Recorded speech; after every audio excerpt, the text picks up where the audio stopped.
ہمارے گھر ایک 17 سالہ فقیرنی مانگنے آئی تو ابا نے اسے گھر پر نوکرانی رکھ لیا تو وہ سارا دن ابا کی خدمت میں لگی رہتی۔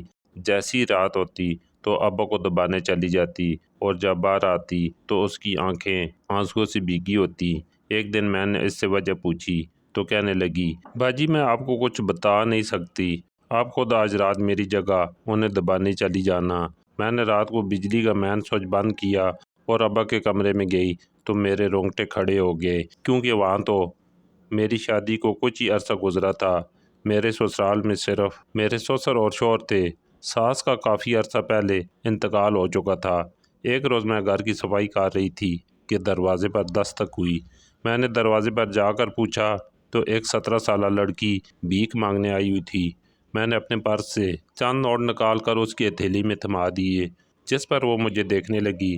مجھے کوئی سمجھ نہ آیا تو میں نے اس سے پوچھا کہ کیا ہوا، اور پیسے چاہیے؟ تو اس نے نفی میں سر ہلا دیا اور ساری جگہیں ہماری دہلیز پر ہی کھڑی رہی۔ مجھے کچھ سمجھ نہ آیا کہ وہ کیا چاہ رہی ہے۔ اور کوئی چاہیے؟ میں نے دوبارہ پوچھا۔ وہ میرے پاس رہنے کے لیے کوئی جگہ نہیں ہے، اس نے سر جھکائے بھیگی آواز میں کہا۔ لیکن میں کیا کر سکتی ہوں؟ میں نے جواباً کہا، کیونکہ میں ایسی کسی انجان جوان لڑکی کو تو اپنے گھر میں نہیں رکھ سکتی، اور مجھے تو خود یہاں آئے تھوڑے ہی وقت گزرا تھا۔ بہو کون ہے دروازے پر؟ میرے سسر نے اپنے کمرے سے نکلتے ہوئے پوچھا۔ ابا جی کوئی لڑکی آئی ہے مانگنے کے لیے، میں نے دے دیے ہیں پیسے، بس جا رہی ہے۔ میں نے انہیں جلدی سے بتایا، تم اسے کام پر رکھ لو، تم بھی سارا دن اکیلے کام کرتی ہو، سارے گھر کا، پھر میری بھی خدمت کرتی ہو، تھک جاتی ہوگی۔ میرے سسر نے صحن میں رکھی چرپائی پر بیٹھتے ہوئے کہا، جی جیسا آپ کہیں۔ میں نے سعادت مندی سے سر ہلاتے ہوئے کہا، اور اس انجان لڑکی کو گھر میں لے آئی۔ سسر بھی عجیب تھے، ایک لڑکی مانگنے آئی اور اس نے رہنے کے لیے چھت مانگی، اور سسر نے کام پر رکھ بھی لیا، اور اگر وہ کوئی چور نکلی تو؟ یہ سب سسر نہیں سوچ رہے تھے، خیر وہ بڑے تھے، جو ان کو صحیح لگا وہ کر رہے تھے۔ ہمارے گھر کے اوپر والا پورشن خالی تھا، اس میں ایک کمرہ میں نے اس لڑکی کو رہنے کے لیے دے دیا۔ سارا دن وہ میرے ساتھ گھر کے کام کاج کرواتی اور سونے کے لیے اوپر والے کمرے میں چلی جاتی۔ جب سے وہ ہمارے گھر میں رہ رہی تھی مجھے ہر کام میں بہت سہولت ہو گئی تھی۔ میں جو کام کہتی وہ بنا کہے چپ چاپ کر لیتی، جو کھانے کو دیتی چپ چاپ کھا لیتی، اور ہر وقت خاموش رہتی تھی۔ تھوڑی دن میں وہ ہمارے گھر کا حصہ بن گئی تھی۔ ایک بات تھی جو بہت عجیب تھی، یا شاید مجھے لگتی تھی، میرے سسر اپنا ہر کام اس لڑکی کو ہی کہتے تھے۔ جب سے وہ آئی تھی سسر بہانے بہانے سے اسے اپنے کمرے میں بلاتے اور اپنی خدمت کرواتے رہتے تھے، اور جیسی رات ہوتی تو سسر اسے اپنے پاؤں کی مالش کرانے کے لیے اپنے کمرے میں بلا لیتے تھے، اور جب وہ کمرے سے باہر نکلتی تو اس کی آنکھیں آنسوؤں سے بھری ہوتی، اس کا لباس بھی کافی عجیب ہو رہا ہوتا۔ میں جب بھی کمرے کے پاس سے گزرنے لگتی تو ایسی آوازیں آتی کہ میں نہ چاہتے ہوئے بھی منفی سوچنے لگتی۔ مجھے بہت حیرت ہوتی تھی، لیکن میں سمجھنے سے قاصر تھی کہ یہ سارا ماجرا کیا ہے۔ ایک روز میں باورچی خانہ سمیٹ رہی تھی، وہ لڑکی برتن مانج رہی تھی کہ سسر نے مجھے کہا کہ ان کے پیروں میں درد ہے، جیسے ہی ہم کام سے فارغ ہو جائیں تو میں اس لڑکی کو ان کے پیروں کی مالش کرنے کے لیے ان کے کمرے میں بھیج دوں۔ میں نے اس بات میں سر ہلا دیا اور دوبارہ باورچی خانے میں آ گئی۔ سنو، میں نے اسے مخاطب کرتے ہوئے کہا، جو اپنا سارا دھیان برتنوں پر لگائے اپنے کام میں مصروف تھی۔ جی وہ ایک دم سے ڈر کر پلٹی۔ تم اتنا ڈرتی کیوں ہو مجھ سے؟ میں نے حیرت سے پوچھا۔ وہ جب سے آئی تھی جو ہی کسی کے بلانے پر ڈر جاتی تھی، جیسے کوئی بھوت دیکھ لیا ہو۔ نہیں باجی ایسی کوئی بات نہیں، اس نے اپنے ہاتھ دھوتے ہوئے کہا۔ اچھا تمہارا کام ختم ہو گیا ہے نا، اب تم ابا کے کمرے میں چلی جاؤ، بلا رہے ہیں وہ تمہیں۔ میں نے چائے کپ میں ڈالتے ہوئے کہا، جی باجی۔ میری بات سنتی اس کا چہرہ مرجھا سا گیا اور یوں محسوس ہوا جیسے وہ خوفزدہ ہو گئی ہو۔ اس نے جلدی سے اس بات میں سر ہلایا اور کانپتے ہاتھ دوپٹے کے پلو سے صاف کرتی وہاں سے چل دی۔ میں اس کے چہرے پر خوف اور ہنس کے آئے تاثرات سمجھنے کی کوشش کرتے ہوئے چائے کے کپ ٹرے میں رکھ کر کمرے میں چل دی۔ یہ لیں چائے۔ میں نے چائے کی ٹرے اپنے شوہر کے سامنے رکھتے ہوئے کہا اور وہیں بستر پر بیٹھ گئی۔ کن سوچوں میں گم ہو، میرے شوہر نے مجھے کچھ سوچتے ہوئے دیکھ کر پوچھا۔ وہ دراصل مجھے اس لڑکی کی سمجھ نہیں آئی، نہ جانے کون ہے، کہاں سے آئی ہے، یوں جوان جان لڑکی اکیلی کیوں رہ رہی تھی، کیا اس کے پیچھے کوئی ہے؟ نہیں مجھے لگتا ہے کوئی نہ کوئی بات ہے میں نے اس کی آنکھوں میں عجیب سا تاثر دیکھا ہے، اور ابا جی اس سے اپنے کام اتنے حق سے کرواتے ہیں جیسے وہ۔ میں نے بولتے بولتے خاموش ہو جانا بہتر سمجھا، کہیں شوہر برا ہی نہ مان جائے۔ میری اگلی بات کا میں نے سوچتے ہوئے کہا کہ اس لڑکی کی آنکھیں ہمیشہ مجھے سوچنے پر مجبور کر دیتی ہیں، کہیں ہم نے اسے یہاں رکھ کر اس کے ساتھ زیادتی تو نہیں کر دی، کیونکہ اب مجھے شدت سے محسوس ہوتا ہے جیسے اس کے ساتھ کچھ غلط ہو رہا ہے۔ اس کی آنکھوں میں ہر وقت دکھ، تکلیف اور سسر کو دیکھتی ہی خوفزدہ تاثرات آ جاتے ہیں۔ میں نے اپنے دل کی بات شوہر کے سامنے رکھ دی۔ تم زیادہ ہی سوچتی ہو، اور اگر اس گھر میں کوئی ہوتا یا اس کا کوئی گھر ہوتا تو وہ یہاں کیوں رہتی؟ ظاہر سی بات ہے وہ بے گھر اور تنہا ہے، تبھی تو ہمارے گھر رہ رہی ہے۔ تم فضول میں اس کے لیے اتنا مت سوچو۔ اچانک ہی مجھے لگا جیسے شوہر یہ بات ٹالنا چاہ رہے ہوں، لیکن مجھے آج ہی تو موقع ملا تھا، اسے کیسے جانے دیتی۔ میں نے شوہر کی طرف دیکھا۔ میرے شوہر نے چائے پیتے ہوئے کہا اور اپنا رخ پھیر لیا، شاید وہ مصروف دیکھنے کی کوشش کرنے لگے تھے۔ اچھا، ایک اور بات بھی کہنی تھی، میں نے کچھ سوچتے ہوئے کہا۔ کیا؟ میرے شوہر نے سوالیہ انداز میں پوچھا۔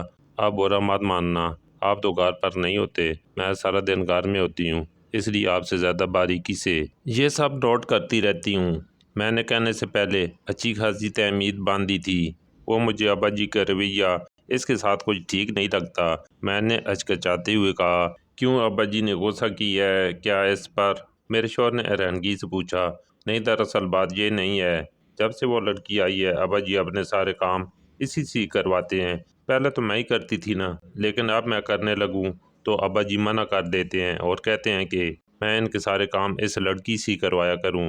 میں نے اپنے شوہر سے کہا، تم بھی ناشکری ہو، پہلے تمہیں کرنے پڑتے تھے تو ہر وقت کا رونا تھا کہ میں تھک جاتی ہوں، مجھ سے نہیں ہوتے یہ سارے کام، اب وہ تم سے نہیں کروا رہے تو بھی تمہیں مسئلہ ہے۔ میرے شوہر نے مجھے ڈانٹتے ہوئے کہا۔ میں خاموش ہو گئی۔ اب میں کیا کہتی کہ مجھے ابا جی کا اس لڑکی کو مالش کے لیے رات میں اپنے کمرے میں بلانا پسند ہی نہیں، انہیں یہ سب زیب دیتا ہے، لیکن پھر دوبارہ ڈانٹ پڑنے کے ڈر سے میں نے خاموش رہنا ہی بہتر سمجھا اور چائے کے برتن اٹھائے باورچی خانے میں چلی گئی۔ باورچی خانے کے بالکل سامنے میرے سسر کا کمرہ تھا۔ میں چائے کے برتن دھونے کے لیے باورچی خانے میں کھڑی تھی کہ اس لڑکی کے سسر کے کمرے سے باہر نکلنے کا انتظار کرنے لگی۔ جو ہی مجھے انتظار کرتے کچھ ہی دیر گزری تھی کہ وہ لڑکی میرے سسر کے کمرے سے باہر نکلی۔ میں اس سے پہلے کہ کچھ کہتی، وہ اپنے آنسوؤں سے بھرے چہرے کو صاف کرتی ہوئی زینے کی جانب بڑھ گئی۔ شاید اس نے مجھے نہیں دیکھا تھا۔ یہ سب کیا ماجرا تھا؟ میری سمجھ سے بالاتر تھا۔ کیا میرے سسر اخلاق کے درجے سے گر چکا تھا؟ وہ غلط فعل انجام دے رہے تھے؟ وہ اپنی گھر میں سب کی موجودگی میں؟ مجھے کچھ سمجھ میں نہیں آ رہا تھا۔ ہر بات سسر کے خلاف جا رہی تھی، اوپر سے وہ کم سن اور معصوم سی کام والی۔ میں ایسا نہ سوچتی تو اور کیا کرتی؟ اگلی روز وہی معمول کے مطابق ہم سب اٹھے۔ وہ لڑکی ناشتہ بنا رہی تھی اور میں ناشتے کو ناشتے کی میز پر رکھ رہی تھی، اور میرے شوہر اور سسر ناشتہ کر رہے تھے۔ آ جاؤ ہمارے ساتھ ناشتہ کر لو۔ وہ ناشتہ بنا کر فارغ ہوئی تو باورچی خانے کے کونے میں کھڑی ہو گئی۔ میں نے اسے آواز دیتی ہوئے کہا تو اس نے پہلے سہمے ہوئے انداز میں منع کیا، پھر میرے اصرار پر باہر آ گئی۔ وہ میرے ساتھ بیٹھی ناشتہ کر رہی تھی۔ اتنے دنوں میں پہلی بار ہوا کہ وہ سب کے ساتھ ناشتہ کر رہی تھی۔ اس کے ہاتھوں میں ہوتی لرزاہٹ واضح تھی۔ پھر میرے شوہر ناشتہ کر کے کام پر چلے گئے۔ ناشتہ کر لو تو میرے لیے چائے بنا کر میرے کمرے میں لے آنا، میرے سسر نے ناشتے کی میز سے اٹھتے ہوئے اس لڑکی کو مخاطب کرتے ہوئے کہا۔ میرے سسر کی بات سن کر وہ چائے پینے کے لیے کپ اٹھائے اپنے لبوں تک لے کر ہی گئی تھی۔ خوف سے اس کے ہاتھ لرزے اور گرم چائے اس پر گر گئی۔ ارے یہ کیا ہوا؟ میں نے فکر مندی سے اٹھتے ہوئے پوچھا۔ میرے سسر کمرے میں جا چکے تھے، وہ میں ابھی صاف کر دوں گی، اس نے جلدی سے اٹھتے ہوئے اپنے آنسوؤں کو صاف کرتے ہوئے کہا۔ نہیں، کوئی بات نہیں، میں صاف کر لوں گی، تم اپنے کپڑوں کو بدلو اور ہاتھ پر دوائی بھی لگا لو، میں نے ٹوٹے ہوئے کپ کی کرچیاں اٹھاتے ہوئے کہا۔ وہ سر کو آمیں جمچ دیتی ہوئی اپنے کمرے میں چلی گئی۔ میں نے ناشتے کی میز سے برتن اٹھا کر باورچی خانے میں رکھے اور چائے بنائے اپنے سسر کے لیے ان کے کمرے میں لے گئی۔ میں نے دروازے پر دستک دی تو انہوں نے اندر آنے کی اجازت دے دی۔ میں چائے ان کی چارپائی کے پاس رکھے ٹیبل پر رکھ کر وہیں کھڑی ہو گئی۔ بیٹا تم کیوں پریشان ہوئی ہو؟ ملازمت سے کہہ دیتی، وہ لے آتی، میرے سسر نے مجھے دیکھتے ہوئے کہا۔ وہ ابا جی اس کا ہاتھ جل گیا تھا تو میں نے اسے اس کے کمرے میں بھیج دیا اور میں نے سوچا میں لے آؤں، میں نے سعادت مندی سے جواب دیتے ہوئے کہا۔ اچھا مجھے ایک دو کام ہے، وہ نیچے آ جائے تو میرے کمرے میں بھیج دینا۔ میرے سسر نے ٹی وی پر چینل بدلتے ہوئے کہا تو میں اسباب میں سارا لاتی ہوئی باہر آ گئی۔ میں نے باہر آ کر دیکھا تو وہ باورچی خانے میں کھڑی برتن دھو رہی تھی۔ یہ میں کر لیتی ہوں، تمہارا ہاتھ جلا ہوا ہے، میں نے فکر مندی سے کہا، کیونکہ جو بھی تھا میرے لیے انسانیت سب سے اول تھی، اور ویسے بھی کچھ ہی دنوں میں مجھے اس لڑکی سے بہت انسیت ہو گئی تھی۔ اس کے چہرے کی معصومیت کسی کو بھی اپنا دیوانہ کر دینے کی صلاحیت رکھتی تھی۔ نہیں میں کر لوں گی باجی، اس نے برتن دھوتے ہوئے جواب دیا۔ وہ ابا جی تمہیں کمرے میں بلا رہے تھے، شاید کوئی کام ہے انہیں۔ میرے کہنے پر ایک سیکنڈ کے لیے اس کے کام کرتے ہوئے ہاتھ رک کے پھر وہ دوبارہ سے اپنے کام میں مگن ہو گئی۔ کہنے لگی کہ میں یہ کام ختم کر لوں پھر چلی جاؤں گی۔ میں نے جواباً کہہ دیا کہ جیسے تمہاری مرضی۔ اتنے میں میرے سسر کی آواز آئی، بیٹا نوکرانی کو میرے کمرے میں بھیج دو، مجھے ضروری کام ہے۔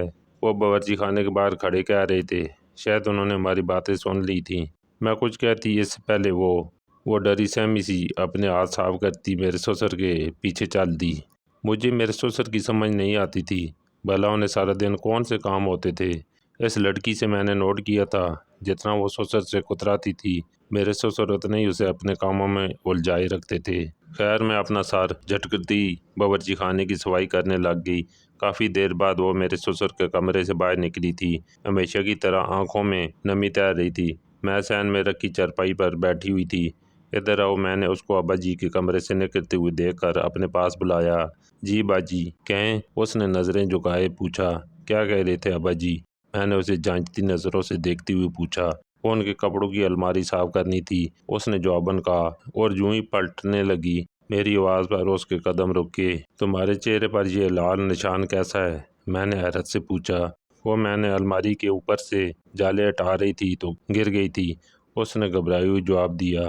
اچھا صحیح ہے، جاؤ۔ مجھے اس کے جواب نے مطمئن نہیں کیا تھا، لیکن پھر بھی میں نے اسے جانے دیا۔ وہ دن بھر اپنے کاموں میں مصروف رہتی، ورنہ ابا جی کے کمرے میں پائی جاتی۔ وہ شام کی چائے بنا کر میرے کمرے میں لے آئی تھی، کیونکہ میرے سسر شاید کسی کام سے باہر گئے ہوئے تھے۔ آ جاؤ، اس نے دروازے پر دستک دی تو میں نے موبائل سے نظریں ہٹاتے ہوئے کہا، یہ چائے لائی تھی آپ کے لیے۔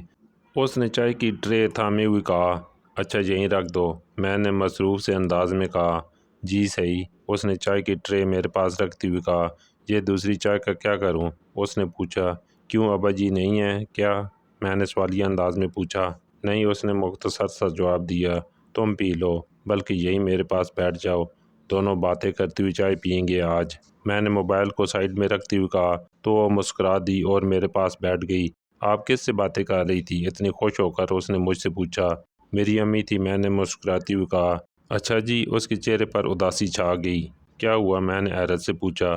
وہ ماں یاد آ گئی تھی، اس نے اپنی آنکھوں میں آئی نمی کو صاف کیا۔ تمہاری ماں کہاں ہیں؟ میں نے پوچھا۔ اللہ کے پاس، اس نے گلوگیر لہجے میں کہا۔ او بہت دکھ ہوا سن کر، میں نے افسوس سے کہا۔ اور تمہارے ابا؟ میں نے سوالیہ انداز میں پوچھا تو وہ کچھ دیر کے لیے بالکل خاموش ہو گئی، پھر کہنے لگی، میں یتیم ہوں۔ اس کا دکھ اس کے چہرے سے عیاں تھا، مجھے اس کی قسمت پر افسوس ہو رہا تھا۔ اتنی سی عمر میں اتنے دکھ؟ اچھا میں آج اپنی امی کے گھر جا رہی ہوں، ایک دن کے لیے۔ میں نے بات بدلتے ہوئے کہا۔ اس لیے آپ اتنی خوش ہیں؟ اس نے پوچھا۔ ہاں، شادی کے بعد دوسری دفعہ جا رہی ہوں نا۔ میں نے خوشی سے کہا۔ آپ مجھے بھی ساتھ لے جائیں، اس نے ہلکے سے کہا۔ ہاں ضرور، میں نے کچھ سوچتے ہوئے کہا تو وہ خوش ہو گئی۔ پکا؟ وہ خوشی سے پوچھنے لگی۔ ہاں بابا، تم تیار ہو جانا، ہم دونوں ساتھ چلیں گے، میں نے مسکراتے ہوئے کہا۔ آج پہلی دفعہ میں نے اسے مسکراتی ہوئی دیکھا تھا۔ پھر وہ گھر کے کاموں سے فارغ ہو کر تیار ہو گئی۔ میں بھی تیار ہو چکی تھی، میں اسے اپنے ساتھ میکے لے جا رہی ہوں۔ میں نے اپنے شوہر کو بتاتی ہوئی کہا۔ کیوں؟ یہ کیا کرے گی وہاں؟ میرے شوہر نے پوچھا۔ کچھ نہیں، لیکن یہاں کیا کرے گی؟ میں نے بھی اسی انداز میں کہا۔ نہیں بیٹا، تم چلی جاؤ، اسے یہیں رہنے دو، گھر میں کوئی کام ہو، مجھے یا تمہارے شوہر کو کسی چیز کی ضرورت ہو تو کوئی نہ کوئی ہونا چاہیے نا گھر میں، میرے سسر نے جواباً کہا۔ لیکن ابا جی، میں نے کچھ کہنے کے لیے لب کھولی تھے کہ میرے شوہر نے درمیان میں میری بات کاٹتے ہوئے کہا، بس اب ابا سے بحث کرنے مت بیٹھ جانا، جلدی آ جاؤ، تمہاری ماں انتظار کر رہی ہوگی۔ میرے شوہر نے غصے سے کہا اور چابی اٹھائے گھر سے باہر نکل گئے۔ وہ لڑکی باورچی خانے سے جاگتے ہوئے مجھے دیکھ رہی تھی۔ مجھے معاف کرنا، میں تمہیں نہیں لے جا سکتی، میں نے اس کے پاس آتے ہوئے کہا۔ جی کوئی بات نہیں باجی، اس نے نم آنکھوں سے مسکراتی ہوئی کہا۔ مجھے بہت دکھ ہو رہا تھا لیکن کچھ بھی نہیں کر سکتی تھی۔ میرے شوہر باہر کھڑے مسلسل گاڑی کا ہارن بجا رہے تھے۔ میں چادر اوڑھتی باہر نکل گئی۔ اگلی روز صبح ہوتی میں اپنے سسرال واپس آ گئی تھی۔ ساری رات بے چینی سے نیند نہیں آئی تھی۔ میں جب آئی تو دیکھا وہ بخار میں پھنگ رہی تھی۔ یہ کیا ہو گیا تمہیں؟ اتنا تیز بخار؟ میں نے حیرت اور فکر مندی سے اس کا ماتھا چھوتی ہوئی کہا۔ وہ بس موسمی بخار ہے باجی، اور کام کرنے لگ گئی۔ لاؤ یہ مجھے دو اور تم آرام کرو۔ میں نے برتن اس کے ہاتھ سے لیتے ہوئے کہا اور اسے زبردستی باورچی خانے میں رکھی کرسی پر بٹھا دیا۔ ناشتہ کیا؟ میں نے اسے پوچھا تو اس نے نفی میں سر ہلا دیا۔ میں نے ناشتہ بنا کر اس کے سامنے رکھا تو وہ خاموشی سے کھانے لگی۔ سنو، مجھے تم سے کچھ پوچھنا ہے، میں نے سوچتے ہوئے کہا۔ جی باجی پوچھیں، اس نے جواباً کہا۔ تمہیں ابا رات کے وقت کمرے میں کیوں بلاتے ہیں؟ میری بات کو غلط مت سمجھنا، بس دل کی تسلی کے لیے تم سے پوچھ رہی ہوں۔ تم مجھے میری بہنوں جیسی لگتی ہو اور میرے دل میں عجیب عجیب سے وسوسے آتے رہتے ہیں، اس لیے تم سے پوچھ رہی ہوں۔ میں نے اپنی بات کی وضاحت دیتے ہوئے پوچھا۔ باجی میں آپ کو کچھ نہیں بتا سکتی، لیکن اگر آپ جاننا چاہتی ہیں سچ کیا ہے تو آج رات میری جگہ آپ اپنے سسر کو دبانے کمرے میں چلی جائیے گا، اس نے کہا۔ تو میں سوچ میں پڑ گئی اور کچھ سوچتے ہوئے اسباب میں سر ہلا دیا۔ اب میں تجسس میں مبتلا تھی کہ کب رات ہو اور کب میں اپنے سسر کے کمرے میں جاؤں، کیونکہ اس بات نے مجھے کافی وقت سے پریشان کیا ہوا تھا اور آج آخرکار مجھے میرے سوال کا جواب ملنے والا تھا۔ میں بے صبری سے رات کا انتظار کرنے لگی۔ جیسی رات ہوئی میں نے بجلی کا مین سوئچ بند کیا اور ابا کے کمرے میں چلی گئی تو میرے رونگٹے کھڑے ہو گئے، کیونکہ وہاں تو میں جیسی کمرے میں داخل ہوئی تو اندھیرے کے باعث میرے سسر کو علم نہ ہوا کہ اس لڑکی کی جگہ میں آئی ہوں۔ اتنی دیر لگا دی، میں کب سے تمہارا انتظار کر رہا تھا، چلو اب جلدی سے میرے پاس آ جاؤ، شرماؤ مت۔ میں ابھی چند قدم ہی آگے بڑھی تھی کہ میرے سسر کی آواز میرے کانوں میں پگھلی ہوئی سیسی کی مانند گھسی۔ میرے قدم وہیں تھم گئے۔ میں ایک لمحہ ضائع کیے بغیر ہی کمرے سے باہر نکلی اور گھر کی لائٹ کا مین سوئچ آن کیا، اور جب دوبارہ اپنے سسر کے کمرے میں گئی وہ مجھے حیران نظروں سے دیکھ رہے تھے۔ ابا جی آپ کو شرم نہیں آئی اس عمر میں یہ حرکتیں کرتے ہوئے؟ میں نے غصے سے کہا۔ کیوں شور مچا رہی ہو؟ میرے شوہر بھی اپنے کمرے سے نکل کر میرے سسر کے کمرے میں آ گئے تھے۔ میں تو ابھی بس گھر میں شور مچا رہی ہوں، ابھی تو چلا چلا کر سارے زمانے کو بتاؤں گی کہ آپ کے باپ کے شریفانہ چہرے کے پیچھے ایک ہوش پرست انسان موجود ہے جس نے اپنی عمر سے 3 گنا چھوٹی لڑکی کو بھی نہیں بخشا۔ غصے سے میری سانس پھول رہی تھی۔ میں غصے میں کہہ رہی تھی کہ اچانک میرے شوہر کا ہاتھ اٹھا اور میرے گال پر نشان چھوڑ گیا۔ میں حیرت زدہ سی بے یقینی کا مجسمہ بنی اپنے شوہر کو دیکھ رہی تھی۔ یہ کیسا انصاف تھا؟ جو گناہ کرے وہ صحیح اور جو گناہ کے خلاف آواز اٹھائے اسے سزا دی جائے۔ میں کیسے بھول گئی کہ آپ بھی تو انہی کے بیٹے ہیں؟ میں روتی ہوئی بولی۔ چند قدم پیچھے ہوئی۔ خاموش، بالکل خاموش۔ میرے شوہر نے مجھے بازو سے پکڑتے ہوئے جھنجھوڑتے ہوئے کہا۔ میرے رونے میں مزید شدت آ گئی۔ جب کسی چیز کا علم نہ ہو تو اس کے بارے میں رائے نہیں دینی چاہیے، میرے شوہر نے اپنی آواز میں نرمی لاتے ہوئے کہا۔ سب کچھ میں نے اپنے کانوں سے سنا ہے، میں نے روتے ہوئے کہا۔ کیا سنا ہے؟ ہاں بتاؤ کیا سنا ہے؟ میرے شوہر نے پوچھا تو میں خاموش ہو گئی۔ کیا کہتی؟ مجھے کہتے ہوئے حیا آ رہی تھی، اس لیے میرے شوہر بولنا شروع ہوئے۔ یہ جو لڑکی ہے جسے تم نوکرانی سمجھتی ہو، ابا نے نکاح کیا ہے اس سے، ایک جواری کی بیٹی ہے۔ اس کی ماں کی وفات کے بعد اس کا باپ اسے جوئے میں ہار گیا اور اپنے جیسے کسی جواری کو دینے والا تھا۔ جب ابا نے اس کے باپ کو اس کا معاوضہ دے کر اس سے نکاح کیا اور اسے گھر میں رکھنے کے لیے وہ سب ڈرامہ کیا۔ یہ بات شروع میں تمہیں اس لیے نہیں بتائی کیونکہ ہم تم سے اسی رویے کی توقع رکھتے تھے۔ میرے شوہر نے جب ساری بات کی وضاحت پیش کی تو میرے لب شرمندگی کے مارے خاموش ہو گئے۔ اس لیے کہتے ہیں نا، بنا تصدیق کے کوئی بات مت پھیلاؤ، میرے شوہر نے طنزیہ انداز میں کہا۔ اس کے بعد مجھے میری حرکت اور میرے لفظوں پر بہت شرمندگی ہوئی۔ میں نے اپنے سسر اور شوہر سے معافی مانگی۔ میرے سسر نے مجھے معاف کر دیا تو میرے شوہر نے بھی مجھے معاف کر دیا۔ اس کے بعد سے میں نے جب اس نوکرانی سے پوچھا تو ڈرتے ہوئے بولی، میں ڈرتی تھی یہ مجھے چھوڑ نہ دیں، اوپر سے ایک ہی گھر میں نوکرانی بن کر رہتے ہوئے ان کا مجھے یوں بلانا مجھے اذیت دیتا تھا۔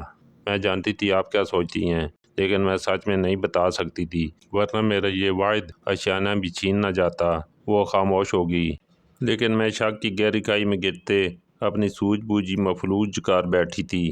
اس سے اور کیا کہتی؟ میں نے اسے معاف کر دیا اور اسے ساری چیزوں کے بارے میں سمجھانے لگی، جو بھی ہوا تھا۔ لیکن اب وہ میری ساس تھی۔ اس نے مجھے ساس کہہ کر بلانے سے منع کیا تھا۔